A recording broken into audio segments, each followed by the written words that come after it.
جب تم گھر آؤ گے تو تمہارے لیے سجاؤ سنگار بناؤ سنگار کرے گی، گھر کو سجائے گی، تکیہ بنا کے رکھے گی۔ پھر اس کے بعد اللہ کے رسول صلی اللہ علیہ وسلم نے پوچھا تنگی ہے تو ایسا کیوں نہیں کرتے کہ یہ اونٹنی بیچ دو؟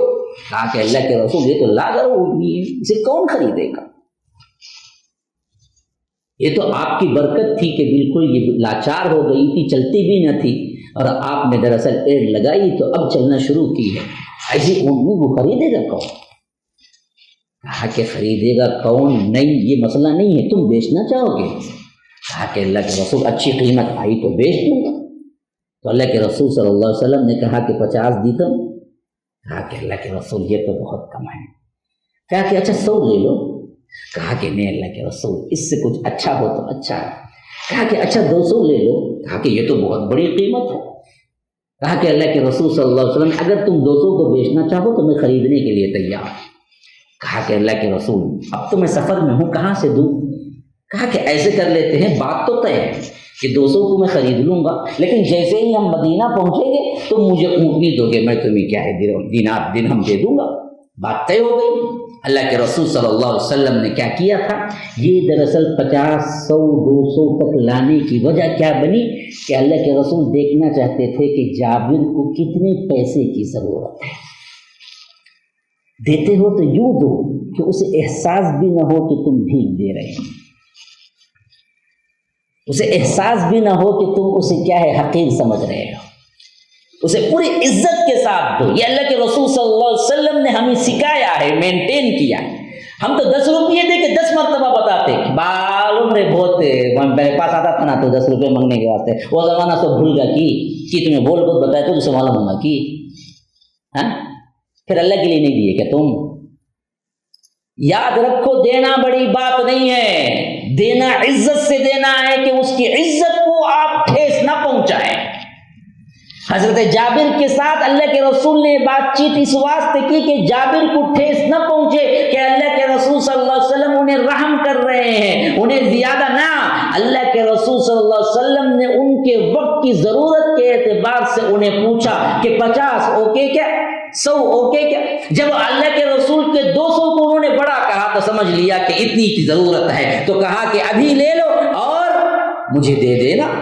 اونٹنی مدینہ پہنچے، جیسے ہی آئے اونٹنی دے دی، اللہ کے رسول صلی اللہ علیہ وسلم نے رقم دے دی۔ تھوڑی ہی دیر بعد اور ایک صحابی کو بلایا، اپنے خاص صحابی، کہا کہ جابر کو اپنی اونٹنی یہ لے جاؤ، جابر کو دینا اور کہنا کہ جابر کو میں نے تحفۃ دی ہے۔ یہ ہے عزت نفس پر حملہ کیے بغیر دینا۔ اسی لیے حضرت جابر کہتے ہیں کہ جیسے ہی وہ اونٹنی لانے والا قریب آیا تو میں مایوس ہو گیا، میں نے سمجھا کہ اللہ کے رسول نے سودا منسوخ کر دیا ہے، اب جو پیسہ آیا تھا وہ بھی چلا جائے گا۔ میں نے پوچھا کیا اللہ کے رسول کو اونٹنی پسند نہیں آئی کہ اللہ کے رسول نے سودا منسوخ کر دیا؟ کہا کہ نہ سودا تو مکمل ہے، پیسہ بھی تمہارا ہے، اللہ کے رسول نے یہ تحفتاً یہ اونٹنی دے کے بھیجی ہے تاکہ لینے والے کے اندر یہ عزت نفس پر حملہ نہ ہو کہ میں نے یہ انہوں نے رحم کھا کے مجھے دیا ہے، بلکہ برابر انہوں نے کیا ہے تجارت کر کے لی اور اللہ کے رسول نے تحفتاً وہ اونٹنی دے دی۔ دینا تو اللہ کے رسول پہلے ہی چاہتے تھے، لیکن اللہ کے رسول اس طریقے سے وہ عزت نفس کو باقی رکھنا چاہتے تھے جو ہر آدمی چاہتا ہے کہ میری عزت باقی۔ ایسا سلوک کہیں کرتے ہیں کوئی؟ ہمارے معاملات کیا ہے ذرا سوچو۔ واقعات آپ کے سامنے میں نے رکھ دیے، بس اس سے زیادہ کوئی تبصرہ نہیں۔ تبصرہ آپ اپنے آپ سے کرو، ان واقعات کی روشنی میں ہم کہاں کھڑے ہوئے ہیں؟ جو رسول اپنے غلاموں کے ساتھ، اپنے ماتحتوں کے ساتھ، عورتوں کے صنف نازک جو ہیں ان کے ساتھ یہ سلوک کیا ہے، کیا وہ کبھی کسی پر ظالم بن سکتا ہے؟ کبھی کسی پر ظلم ہو سکتا ہے؟ جو اعتراضات بدبخت کر رہے ہیں اس میں کتنی سچائی ہے، ان واقعات کے ذریعے اندازہ لگا لو مسلمانوں۔ اور ایک ریکویسٹ ہے کہ پڑھو، سمجھو، دین اسلام کو پڑھو، دین اسلام کو سمجھو، وقت لگاؤ۔ آج وقت کی ضرورت ہے سیرت نبوی کو پڑھنے کی، چھوٹی چھوٹی کتاب، چھوٹی لیکن پڑھو۔ پڑھو گے پڑھو گے یا لیٹو گے؟ پڑھیں گے نا؟ ہاں پڑھیں گے تو نہیں. اللہ تبارک و تعالی ہم سب کو ایک توفیق عطا فرمائے. اللہ تبارک و تعالی ہمارے گناہوں کو معاف فرمائے. اللہ تبارک و تعالی ہم سب کو یہاں پر بیٹھنے کا جو ثواب ہے وہ عطا فرمائے. اللہ تبارک و تعالی ہم سب کو امام الانبیاء سید المرسلین و آخرین جناب محمد رسول اللہ صلی اللہ علیہ وسلم کے ساتھ جنت میں بھی اکٹھا فرمائے. هذا وبالله التوفیق صلی اللہ وسلم علی نبینا محمد. اسأل اللہ لی ولکم ولسائر المسلمین من كل ذنب فاستغفروه انه هو الغفور الرحیم. والسلام علیکم ورحمۃ اللہ وبرکاتہ.